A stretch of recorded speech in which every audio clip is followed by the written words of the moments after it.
ঠিক আসো। আর দূর ভাবি কই নিয়ে যাচ্ছি দুটো ভাবি মানে বসো। শোনো, 10টা না 5টা না একটা মাত্র দিব আমার। তোমার ভাইয়া বিদেশ যাওয়ার সময় তো তোমাকে আমার হাতেই তুলে দিয়েছে, তাই না? দিয়ে গেছে তো। দিয়ে গেছে যখন, তখন তো দেবরকে ভাবি সবকিছু দেখতে হবে, ভালো মন্দ।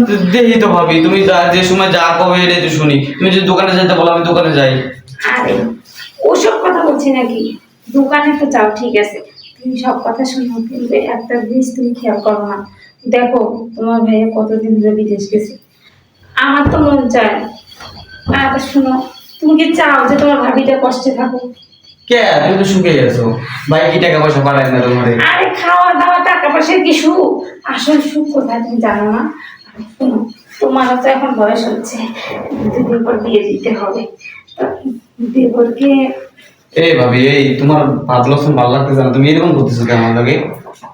আরে আচ্ছা শুনো, আমি চাই যে তুমি এখন 5 বছরে বিয়ে না করো, তুমি শুধু তোমার ভাইয়ের অভাবটা আমাকে পূরণ করো। এদিকে তোমার কাজটাও যদি সারা হয়ে যায়। এই ভাবি, তুমি কি উল্টা পাল্টা কথা কইতেছো? হ্যাঁ, এই তো মাথা ঠিক আছে, তুমি কিছু খাইছো?